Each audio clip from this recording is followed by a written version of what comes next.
Ya, Assalamualaikum warahmatullahi wabarakatuh. Kami dari kelompok 11 akan mempresentasikan tentang sistem informasi pendaftaran online rumah sakit yang disusun oleh saya, Adi Aulia Salma, NIM D22 2020 030088. Saya Muhammad Burhanuddin, NIM D22 2020 03093. Dan saya Sekar Vindi Dewantari, NIM D22 2020 03096. Studi kasus sistem informasi pendaftaran online rumah sakit. Berikut proses pendaftaran online rumah sakit.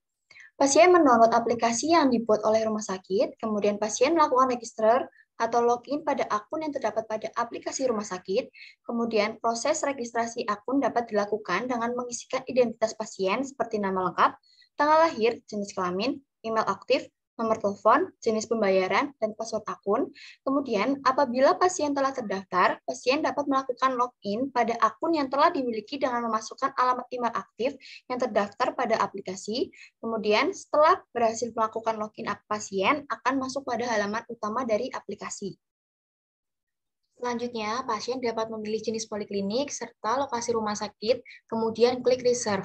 Setelah memilih keduanya, pasien dapat melihat dan memilih daftar dokter beserta jadwal praktik yang tersedia. Selanjutnya, setelah memilih jadwal praktik dokter yang dituju, akan ditampilkan resume atas booking confirmation yang berisikan lokasi rumah sakit, poliklinik, nama dokter yang dituju, jadwal praktik dokter yang dipilih, dan nomor antrian pasien. Apabila data booking confirmation sudah tepat, pasien dapat menekan opsi yes, lalu pendaftaran online sukses.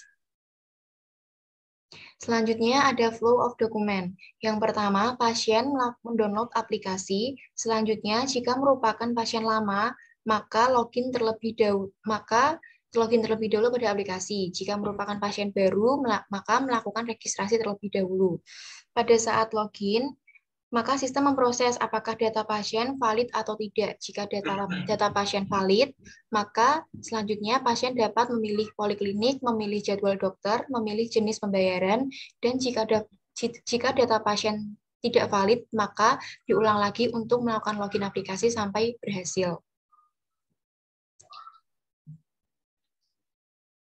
Lalu selanjutnya ada tahapan identifikasi. Yang pertama, identifikasi fungsi sistem, yaitu adalah sistem informasi yang mengelola pendaftaran pasien secara online pada rumah sakit. Lalu ada identifikasi data, yaitu ada data pasien, data pendaftaran. Identifikasi sumber data, ada data pasien, data pendaftaran, dan petugas pendaftaran. Identitas pelaku, yaitu pelaku itu pasien, petugas pendaftaran, dan dokter. Identifikasi proses dan pendaftaran pasien, yaitu ada input data pasien, pengecekan data pasien.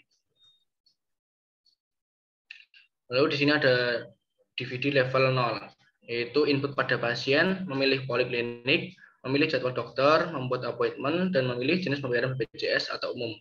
Untuk output pasien, data review, konfirmasi appointment, dan data tarif asuhan keperawatan. Lalu untuk input petugas ada data rekam medis pasien, konfirmasi appointment, dan outputnya data appointment, data review.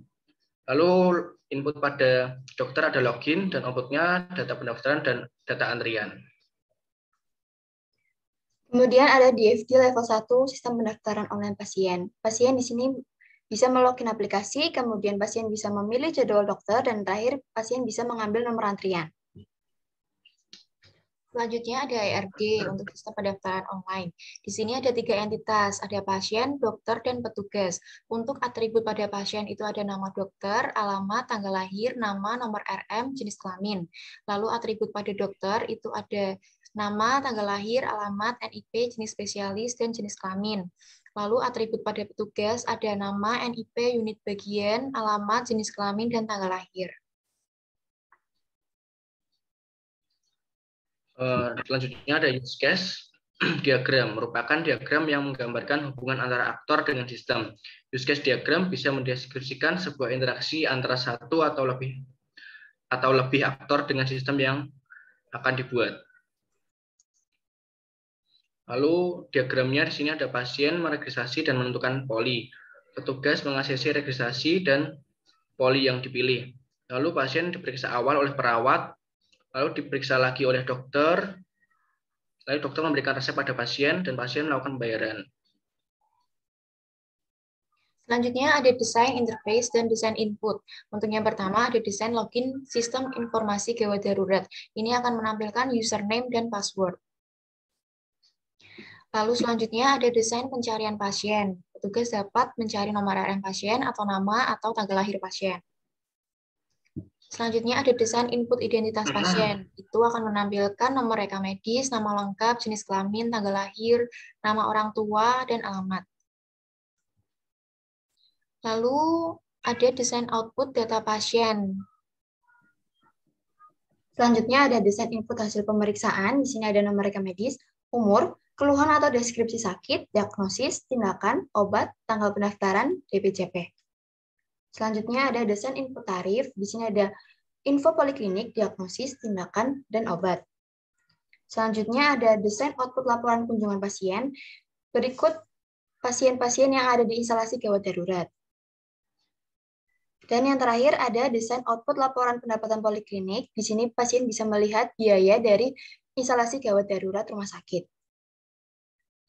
Sekian dari kelompok kami. Wassalamualaikum warahmatullahi wabarakatuh.